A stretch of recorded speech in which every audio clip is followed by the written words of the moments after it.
So when I left my first husband, I was not making a lot of money. I want to say maybe back then I was making like $55,000 a year.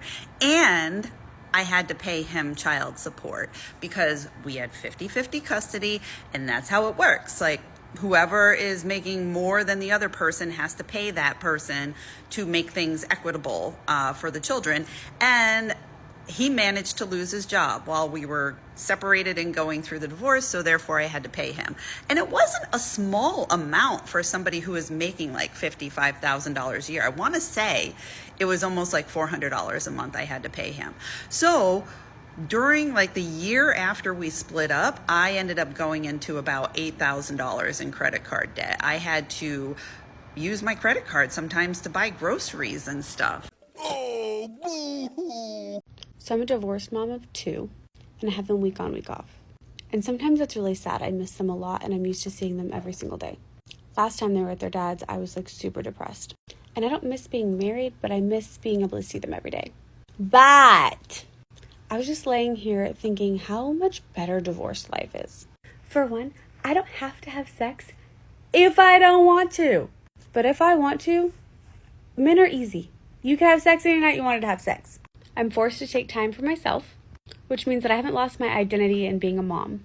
Which, since my identity isn't tied to being a mom, I'm not as invested in who my kids are. And I mean that by they are allowed to be whoever they want to be, and I get to love them where they are, instead of me having expectations and then them trying to be that person. 5-star steakhouses used to be a special event thing. Now they're a normal date night. And some guys even think I'm funny. I was trying to get into your pants.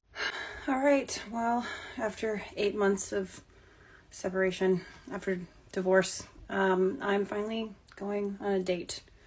I finally decided to join a dating app, and God, I just want to take a freaking nap now. I'm not excited about dating. I don't see how I'm going to have any interest in anyone anytime soon, but I feel like it must be done at some point in time in order for me to, I don't know, give people a chance again at some point down the road. So, let you know how it goes. This is going to be interesting. If she doesn't feel like dating, why is she bothering to do it? Her answer?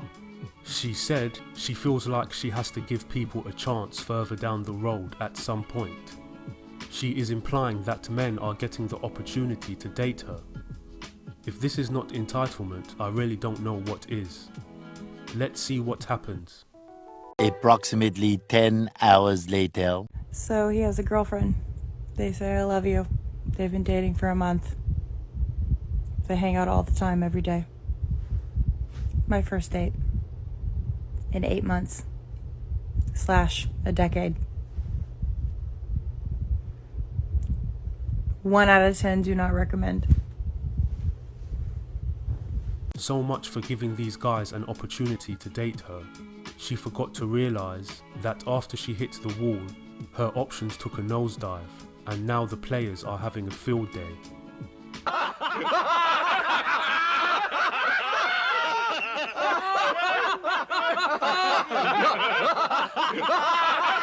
She should be lucky she only had to pay $400 a month. I have heard of men paying much more than that, even on an income of $55k per year. Men go into large amounts of debt and are not able to see their children either, because the ex-wife starts to make things difficult. That conniving cunt! When you get married to somebody, you should always try to be available to please your partner whenever you can. In essence, your body becomes their body, and their body becomes your body. Many married men have trouble with this, because chicks can sometimes withhold intercourse from their husbands as a form of manipulating them.